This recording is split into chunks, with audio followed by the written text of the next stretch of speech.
और सबसे बड़ी खबर आज तक लगातार आप तक पहुंचा रहा है। किसी भी वक्त मुख्यमंत्री हेमंत सोरेन को ईडी की टीम गिरफ्तार कर सकती है। बड़ी खबर, बड़ी जानकारी इस वक्त की। झारखंड की सियासत में भूचाल लाने वाली ये खबर है। किसी भी वक्त हेमंत सोरेन को गिरफ्तार कर सकती है ईडी की जो टीम भीतर इस वक्त मौजूद है। और आपको बता दें, तीन जो मिनी बसें हैं उनको भी भीतर रखा गया है, ताकि जितने भी विधायक हैं, चाहे वो झारखंड मुक्ति मोर्चा के हों, चाहे वो कांग्रेस को हों या फिर निर्दलीय जिनका समर्थन इस सरकार को हासिल है, उन सभी को लेकर सीधे राजभवन पहुंचा जाएगा। 7:50 पर राज्यपाल से समय मांगा गया है, जहां पर माना जा रहा है कि कल्पना सोरेन के नाम पर मुहर लगाते हुए विधायक अपने समर्थन की चिट्ठी उनके नाम पर दे सकते हैं।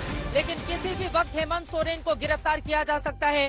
सेना की जमीन में घोटाले के गंभीर आरोप लगे हुए हेमंत सोरेन के ऊपर 10 बार समन जारी किया जाता है। दूसरी बार ईडी की टीम आज उनसे दोपहर 1:30 बजे से ही लगातार पूछताछ कर रही है। इसके पहले 20 जनवरी को 7.5 घंटे तक पूछताछ की जा चुकी थी। यहाँ पर हलचल कितनी तेज है, एक बार फिर से आपको तस्वीरें दिखाते हैं। सत्य सर, आप दिखाइए, पीछे की तस्वीरें आप तक पहुंचाएंगे। आपको बता दें, यहाँ पर तमाम अधिकारी मौजूद हैं, आप देख पा रहे हैं। ये तस्वीरें गेट नंबर 2 की हैं, जो इस वक्त आपके सामने है। ये पीछे की गेट है, इसी से कई गाड़ियां भी अंदर गई हैं और लगातार कई अधिकारियों के आने जाने का सिलसिला भी लगातार जारी है। जरा पीछे की तरफ चलेंगे सुरक्षा व्यवस्था दिखाते हुए, वहां पर आपको बताते चले गाड़ियों की लंबी कतार जो इस वक्त आप देख पा रहे हैं, गाड़ियों की ये लंबी कतार बाहर लगा दी गई है। इसके पहले ऐसा नहीं था। थोड़ी देर पहले एक एक करके ये गाड़ियां बाहर लगा दी गई हैं, यानी कि जैसे ही हेमंत सोरेन को लेकर आया जाएगा एक गाड़ी में बिठाकर, और उसके बाद सीधे ये तमाम गाड़ियां आगे की तरफ मूव करती हुई चली जाएंगी। सुरक्षा व्यवस्था किस तरह से बढ़ा दी गई है, ये बैरिकेडिंग की गई है। 144 धारा यहाँ पर पूरे हिस्से में लागू है, यानी कि यहाँ पर कोई भी भीड़, कोई भी उपद्रवी तत्व नहीं आ पाए, या फिर जो कार्यकर्ता हेमंत सोरेन को अपना समर्थन दे रहे हैं वो शिबू सोरेन के घर के बाहर मौजूद थे, वो दूसरी जगह पर लगातार हंगामा कर रहे थे, लेकिन इन इलाकों में वो नहीं पहुंचने पाए। इस तरह के बंदोबस्त किए गए हैं। ये पहला गेट आप देख रहे हैं, यहाँ पर देखिए, यहाँ पर भी सुरक्षा के जबरदस्त इंतजाम किए गए हैं। यहीं से होते हुए आज दिन में 1:15 पर 1:15 बजे जो ईडी के अधिकारी हैं वो भीतर की तरफ दाखिल हुए थे। अनुपम मिश्रा हमारे संवाददाता जुड़ चुके हैं ज्यादा जानकारी लेकर। अनुपम, तो किसी भी वक्त गिरफ्तार हो सकते हैं झारखंड के मुख्यमंत्री, और क्या जानकारी मिल रही है? बिल्कुल चित्रा, इस वक्त मैं जो बैक गेट है सीएम रेसिडेंस का, मुख्यमंत्री आवास का, उसके यहाँ खड़ा हूं और यहाँ पर थोड़ी देर पहले ही 3 बसें अंदर पहुंची हैं। और ये बहुत ही रेयर सीन था यहाँ पर जब 3 बसें अंदर गई, वो भी उस दिन जब सीएम को ग्रिल किया जा रहा था ईडी की ओर से। तो 2 टूरिस्ट बसें हैं 24 सीटर की और एक ट्रैवलर है। और जो सुनने में आ रहा है कि जैसे ही सीएम की गिरफ्तारी की खबर पुख्ता होनी शुरू हुई, जो प्लान बी बनाया गया था कि जो बाकी के विधायक हैं, जो महागठबंधन के विधायक हैं, वो राजभवन जाएंगे, तो इसी गेट से, जो सुनने में आ रहा है थोड़ी देर बाद, इसी गेट से जो 3 बसों में भरकर वो एक साथ निकलेंगे, राजभवन की ओर जाएंगे। और जो प्लान बी है, कल्पना सोरेन को मुख्यमंत्री बनाने का जो प्लान बी तय किया गया था, उसके मुताबिक काम करेंगे। तो फिलहाल अब तक जो स्थिति बन रही है उसके मुताबिक यहाँ पर भी सुरक्षा जो कर्मी है उनकी संख्या थोड़ी बढ़ा दी गई है। जब शुरू में हम आए थे यहाँ पर, तो यहाँ पर सुरक्षा कर्मी बहुत कम संख्या में थे, लेकिन यहाँ पर जो रोड है, रास्ता है, वो अभी चालू है, लेकिन सुरक्षा कर्मियों की संख्या यहाँ धीरे धीरे बढ़ रही है। जो एस्कॉर्ट गाड़ियां होती हैं उनकी संख्या भी यहाँ धीरे धीरे बढ़ाई जा रही है। तो एक तरह से यहाँ से भी एस्कॉर्ट करके निकाला जाएगा जो बाकी के विधायक हैं, ताकि सरकार न गिरे, सरकार में चेंज ऑफ गार्ड हो, लेकिन सरकार न गिरे, वो जो प्लान बी है उसके तहत यहाँ पे काम होगा। ये सबसे बड़ी खबर आज तक लगातार आप तक पहुंचा रहे हैं। अनुपम भी जानकारी दे रहे हैं, किसी भी वक्त मुख्यमंत्री हेमंत सोरेन की गिरफ्तारी हो सकती है। लेकिन उसके ठीक पहले दरअसल यहाँ पर उनकी पत्नी कल्पना सोरेन के नाम को लेकर सबसे ज्यादा चर्चा तेज है कि वो, उनकी गिरफ्तारी अगर होती है तो फिर राज्य की कमान अपनी पत्नी को वो सौंप सकते हैं। और बड़ी खबर आपको दे दें, 7:50 पर, यानी कि अब से कुछ ही देर के बाद जो खबर निकलकर सामने आई है, राज्यपाल ने झारखंड मुक्ति मोर्चा के विधायकों को मुलाकात का वक्त दे दिया है। झारखंड मुक्ति मोर्चा के कुल 29 विधायक मौजूदा वक्त में हैं। कांग्रेस पार्टी के 17 विधायकों का समर्थन है, एक आरजेडी, एक लेफ्ट के विधायक का समर्थन हासिल है।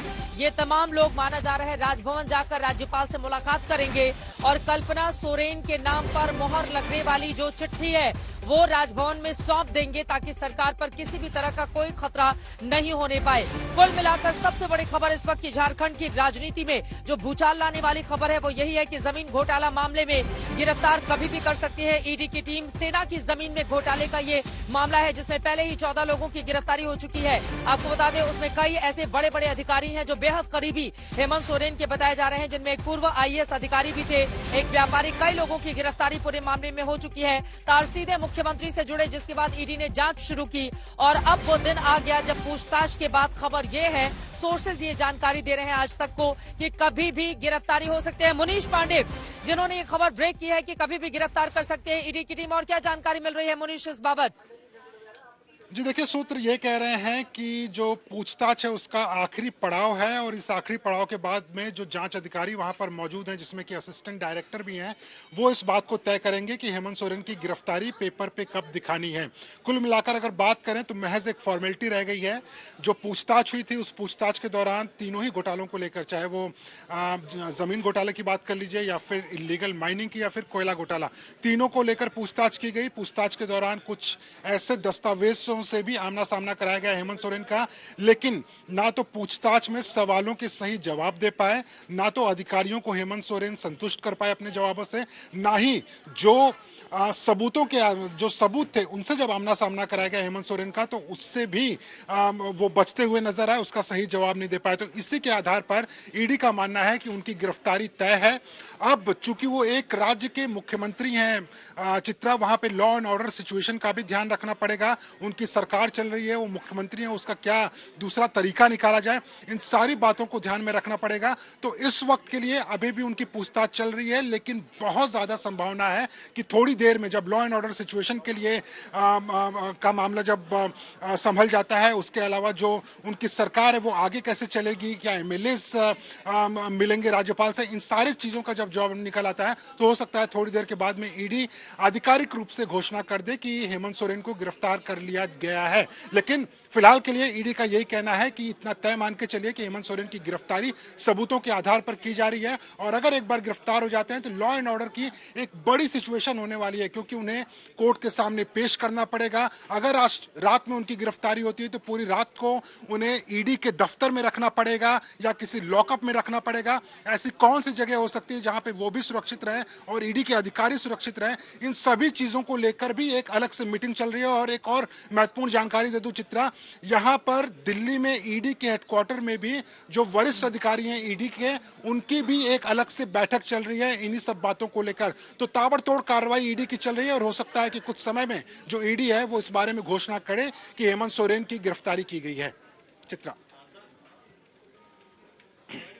और आपको बता दें कि अगर हेमंत सोरेन की गिरफ्तारी होती है तो इतिहास में ये पहला मामला होगा जब पद पर रहते हुए किसी मुख्यमंत्री की गिरफ्तारी होती है, क्योंकि इसके पहले चारा घोटाला मामले में जब लालू यादव की गिरफ्तारी हुई थी उसके पहले वो इस्तीफा मुख्यमंत्री के पद से दे चुके थे, राबड़ी देवी को कमान सौंप चुके थे, लेकिन हेमंत सोरेन ने ना भी इस्तीफा दिया है। लेकिन खबर यह है कि सिर्फ औपचारिकता भर बाकी है, जैसा कि मुनीष जानकारी दे रहे हैं, और किसी भी वक्त ईडी की टीम उनकी गिरफ्तारी कर सकती है। इन सबके बीच बड़ी जानकारी राजभवन से यह निकलकर सामने आती है, अब समय में थोड़ा फेरबदल किया गया है। 9 से 9:30 बजे के बीच में राजभवन में जितने भी झारखंड मुक्ति मोर्चा के विधायक हैं, कांग्रेस पार्टी के जो विधायक हैं, वो राजभवन में जाकर राज्यपाल से मुलाकात करेंगे और माना यही जा रहा है कि कल्पना सोरेन के नाम पर जो मोहर वाली चिट्ठी है वो उनको सौंप सकते हैं, जिस तरह की जानकारी अब तक निकलकर सामने आ रही है। तो इस समय बड़ी हलचल, बड़ी खबर। एक बार फिर से आपको यहाँ की तस्वीरें दिखाएं, क्योंकि यहाँ पर आपको बताते चले काफी ज्यादा सन्नाटा है। 144 धारा 144 लागू की गई है, यहाँ पर ये बैरिकेड्स की गई है। आज सुबह से ही दोनों ही सड़कें जहां पर अक्सर चहल पहल होती है, ट्रैफिक जाम रहता है, लेकिन यहाँ पर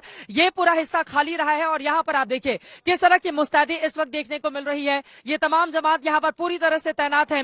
यही वो गेट है जहां से होते हुए कई गाड़ियां भीतर की तरफ दाखिल हुई हैं। 2 गेट है और इसके अलावा एक पीछे का भी गेट है जहां से हमारे संवाददाता लगातार आपको जानकारी दे रहे हैं, अनुपम मिश्रा। कुल मिलाकर ईडी अब सिर्फ औपचारिकता भर बाकी रह गया है कि गिरफ्तारी की समय वो क्या दिखाती है, जैसा कि मुनीष हमें जानकारी देते हुए दिखाई दे रहे हैं। मुनीष, एक और सवाल के साथ आपके पास आना चाहूंगी। जब किसी बड़े पद पर बैठे हुए व्यक्ति की गिरफ्तारी होती है, और ये तो पहला मामला ऐसा होगा जब किसी मुख्यमंत्री को इस तरह की गिरफ्तारी की जाए ईडी की ओर से, ईडी के अधिकारियों की ओर से, तो कौन कौन सी वो बातें हैं एहतियातन जिनका ध्यान रखना होता है, क्योंकि यहाँ पर एक पद भी है जो हेमंत सोरेन के साथ जुड़ा हुआ है। तो इस बाबत क्या जानकारी हमारे दर्शकों के साथ साझा करेंगे आप? जी बिल्कुल, सबसे पहले तो दर्शकों को बता दें कि ईडी के पास में वो अधिकार होते हैं कि अगर उन्हें किसी मुख्यमंत्री को, चाहे कोई दूसरा मंत्री हो, यूनियन मिनिस्ट्री हो, किसी को भी गिरफ्तार करने के लिए उन्हें किसी की परमिशन की जरूरत नहीं होती है, उनको अदालत की किसी परमिशन की जरूरत नहीं होती है। सीधा जो रास्ता उनके पास में होता है कि prevention of money laundering act के तहत वो किसी को भी गिरफ्तार कर सकते हैं। लेकिन चूंकि एक ईडी एक सेंट्रल एजेंसी है, उन्हें इन बातों का भी ध्यान रखना पड़ता है कि अगर वो किसी की गिरफ्तारी कर रहे हैं तो उन्हें अपने कस्टडी में लेने के बाद में वो सुरक्षित रह पाएंगे कि नहीं रह पाएंगे। और इसी के लिए याद होगा चित्रा, आज सुबह जब हमने दर्शकों को जानकारी दी थी कि ईडी के अधिकारियों ने खुद एक पत्र लिखा है झारखंड सरकार को, और सरकार से उन्होंने रिक्वेस्ट किया था, गुजारिश किया हुआ था कि आप हमें सुरक्षा मुहैया करिए, और न सिर्फ हमें सुरक्षा मुहैया करिए, हमारे जितने भी अधिकारी हैं और जितने भी हमारे ऑफिस हैं उनको भी सुरक्षा मुहैया कराइए, क्योंकि हम नहीं चाहते कि लॉ एंड ऑर्डर की सिचुएशन राज्य में खराब हो। जिसके बाद में झारखंड सरकार ने एक 3 सदस्यीय टीम भी गठित की। तो जो आपका सवाल था कि क्या ध्यान में रखने वाली बात होती है ईडी के लिए, तो सबसे पहले उन्हें ध्यान में रखना पड़ेगा कि हेमंत सोरेन को अगर गिरफ्तार किया जाता है तो उन्हें खुद ईडी की कस्टडी में सुरक्षित कैसे रखा जाए, क्योंकि बात सिर्फ एक दिन की नहीं है। ईडी के पास में अधिकार है कि वो अगले 14 दिनों तक, और आज की रात को मान लिया जाए अगर आज गिरफ्तारी हो जाती है तो अगली 15 रात तक हेमंत सोरेन को ईडी की गिरफ्त में रहना पड़ेगा, यानी कि ईडी की कस्टडी में। तो 15 दिनों तक उन्हें रांची में कैसे सुरक्षित रखा जाए, किस दफ्तर में रखा जाए, उसकी सुरक्षा कौन मुहैया कराएगा। दूसरा, वो इस बात का ध्यान में रखते हैं कि क्या किसी की गिरफ्तारी के बाद में अगर लॉ एंड ऑर्डर का सिचुएशन स्टेट में होता है, अगर लोग प्रदर्शन करने के लिए सड़क पर उतरते हैं, तो क्या उस तरह की सुरक्षा राज्य सरकार मुहैया करा सकती है। जो जानकारी मिल रही है इस बाबत ईडी के जो वरिष्ठ अधिकारी हैं वो केंद्र सरकार में गृह मंत्रालय में ही बात करेंगे कि ये हमने गिरफ्तारी की है, लेकिन इसमें सुरक्षा की बात हो सकती है राज्य को लेकर, तो वहां पर आप भी पैरामिलिट्री जो फोर्सेस हैं उनसे भी बातचीत करिए और उनको यहां पर ज्यादा डिप्लॉय करिए। तो इस तरह के तमाम एहतियात देखने पड़ते हैं। तीसरी और सबसे बड़ी बात यह होगी जिसमें ईडी को बहुत ज्यादा फर्क नहीं पड़ता है कि इनकी गिरफ्तारी के बाद में क्या वहां पर मौजूदा सरकार चलेगी या नहीं चलेगी। लेकिन कई ऐसे मामले हमने देखे हुए हैं कि अगर किसी मंत्री को गिरफ्तार किया जाता है तो अगर कई बार कोई रिक्वेस्ट करता है कि उन्हें किसी अपने एमएलए से मिलना है या किसी और व्यक्ति को मिलना है या पत्र किसी और को पहुंचाना है, तो वहां पर थोड़ी रियायत जरूर देता है। यहाँ पर चूंकि खुद हेमंत सोरेन मुख्यमंत्री हैं, अगर वो गिरफ्तार होते हैं तो बहुत मुमकिन है कि किसी और को मुख्यमंत्री बनाया जाएगा। तो इस बाबत कुछ लोग होंगे जिनसे हेमंत सोरेन बात करना चाहते होंगे, उस बाबत ईडी रियायत दे सकती है हेमंत सोरेन को। हालांकि इसकी कोई आधिकारिक सूचना हमारे पास में नहीं है, लेकिन ये तमाम तरीके की चीजें हैं चित्रा जिसका एहतियात ईडी को रखना पड़ेगा। लेकिन सबसे प्रमुख रहेगा इसमें हेमंत सोरेन की सुरक्षा, क्योंकि वो एक सीएम है, ट्राइबल बेल्ट से आते हैं, उनकी लोकप्रियता बहुत ज्यादा है। ऐसे में अगर उनकी गिरफ्तारी होती है तो कहीं ना कहीं लोगों के मन में भी आशंका है कि अगर हेमंत सोरेन गिरफ्तार हो गए तो कहीं लोग सड़कों पर तोड़फोड़ न कर दें, आगजनी की घटनाएं ना हो जाएं, प्रदर्शन करना न शुरू कर दें। इस बात का ध्यान जरूर ईडी को रखना पड़ेगा और इस बात का भी ध्यान रखना पड़ेगा कि कैसे हेमंत सोरेन के साथ साथ वो अपने दफ्तर को, अपने अधिकारियों को सुरक्षित रख सकते हैं। चित्रा, ये सबसे ज्यादा अहम बात आप बता रहे हैं। शायद यही कारण रहा कि आज दिन में रिपोर्टिंग के दौरान कई ऐसे वाहन रहे जो हमारी आंखों से गुजरते रहे, जो फायर ब्रिगेड की गाड़ियां, आप जिनको बता सकते हैं। क्या हमारे साथ सत्यजीत जुड़े हुए हैं?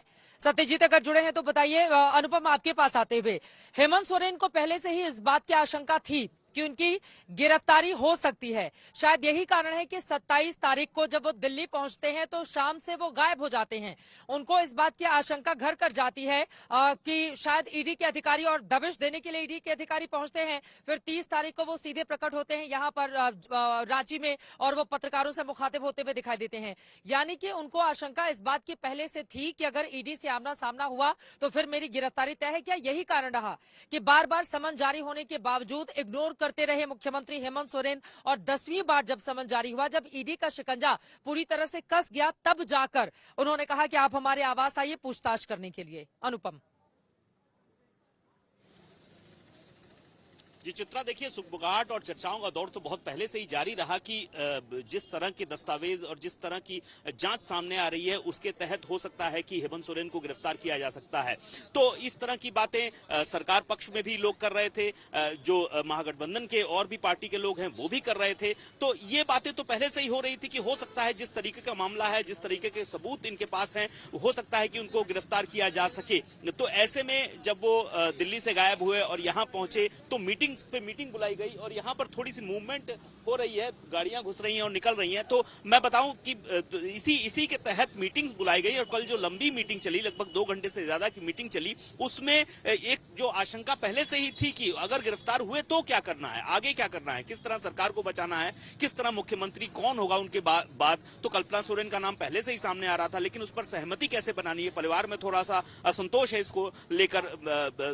सीता सोरेन और बसंत सोरेन में असंतोष है, वो बिल्कुल रहेगा, लेकिन किस तरह से उनको मनाना है, बाकी के जो विधायक हैं उनको किस तरह से राजी करना है, इन सब पर बातचीत हुई, चर्चा हुई, लेटर पर साइन करवाया गया। तो आगे का रास्ता तैयार किया गया और इसी वजह से यह तैयार किया गया कि उनको पहले से ही आशंका थी कि जिस तरीके का मामला है, 3 मामले उनके खिलाफ चल रहे हैं, जो दस्तावेज, जो सबूत मिले हैं, हो सकता है उनको गिरफ्तार किया जाए, जिस तरीके की जांच चल रही है। तो प्लान बी उसी के तहत तैयार किया गया। अब जो लॉ एंड ऑर्डर की बात की जा रही है, उसके तहत हमने देखा कि मोरबादी में भी आज काफी प्रदर्शन हुआ है, जेएमएम के कार्यकर्ता काफी इधर उधर रहे हैं और ईडी की जो आशंकाएं हैं वो सही है, क्योंकि इससे पहले हमने देखा दक्षिण 24 परगना पश्चिम बंगाल में ईडी की टीम पर हमला हो गया, उनके कई अधिकारियों के सिर फोड़ दिए गए। तो ये एक सुरक्षा का मामला, लॉ एंड ऑर्डर का इशू भी अब सामने आ रहा है कि उसको किस तरह से संभाला जाए, पुलिस की व्यवस्था किस तरह से की जाए। और शायद यही वजह है कि यहाँ पर कोई भी कोर कसर छोड़ी नहीं गई है। राज्यपाल की ओर से भी निर्देशित किए गए हैं, कुछ अधिकारी चेंज भी किए गए हैं। कुल मिलाकर यहाँ पर तैयारी पूरी हो चुकी है। किसी भी वक्त जो सबसे बड़ी खबर है आज तक आप तक पहुंचा रहा है, हेमंत सोरेन झारखंड के मुख्यमंत्री की गिरफ्तारी हो सकती है। सैनिकों के जमीन से जुड़े हुए घोटाले के मामले में